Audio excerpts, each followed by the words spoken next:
voilà, de faire un score le plus haut possible à ces élections régionales. On l'espère, pourquoi pas dans certaines régions, de prendre la tête de la gauche. Et son ambition vraiment, c'est bien de recréer un pôle de gauche au sein de la gauche française.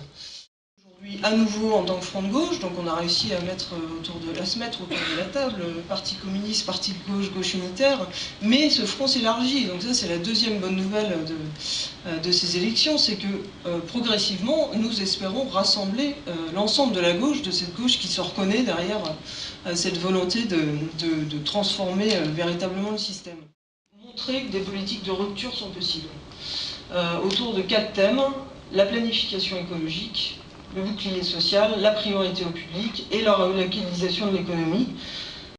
La démarche entreprise par le Front de gauche, parce que je crois que c'est une démarche novatrice qu'on a initiée l'année dernière et qui aujourd'hui trouve une certaine forme de concrétisation par le fait qu'elle a été en capacité de faire une proposition politique qui a permis à d'autres organisations de se retrouver dans une démarche largement partagée.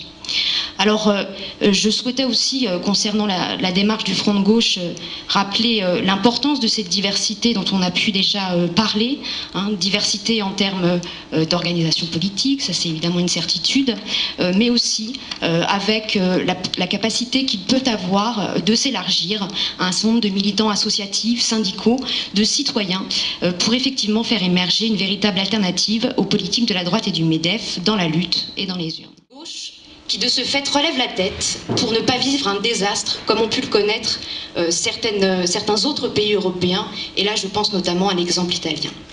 Car l'enjeu, et Elodie l'a rappelé dans son intervention, c'est bien de changer la donne à gauche pour permettre de porter haut et fort les mesures de rupture nécessaires pour faire des régions de réels pôles de résistance face à la droite et au patronat. Cette dynamique, c'est de ce fait la dynamique que porte la liste Ensemble pour des régions à gauche, solidaires, écologiques et citoyennes. Participative, ce qu'on pourrait aussi appeler démocratie et mobilisation citoyenne. Et je crois que c'est aussi ce qui fait l'originalité de notre liste, le fait qu'à un moment donné, la projection de nos élus, c'est de se dire qu'à un moment donné, ils ne seront pas déconnectés de ces mobilisations, au contraire, qu'ils seront en lien constant avec elles et qu'ils seront également ancrés dans ces mobilisations lorsqu'elles se mèneront.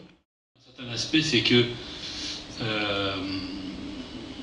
comme conseiller régional sortant, après 6 années de mandat, je me dis qu'est-ce que retiennent les gens de ce qui a été fait à la région participative dans cette région, qui est une vraie question qui a été évoquée tout à l'heure en disant que les gens ne se sentent pas concernés par le fait régional. Tout à l'heure, je disais dans Le Monde un sondage où 55% des gens n'en ont rien à faire, en fait, si je puis dire entre guillemets, de l'élection régionale. C'est un vrai problème en même temps. Parce qu'à la région, on décide de la vie quotidienne des gens en votant des décisions, des orientations qui sont avec la gauche populaire et citoyenne, mais nous avons continué de nous battre sur nos propres propositions dans la majorité. J'ai participé avec d'autres, avec bien sûr mes camarades de mon groupe, le groupe communiste alternative citoyenne républicain et PG. Et donc on a fait du travail, et en même temps je peux dire ça d'autant plus pour marquer le manque d'audace pour aller plus loin et plus fort dans les propositions de la politique régionale.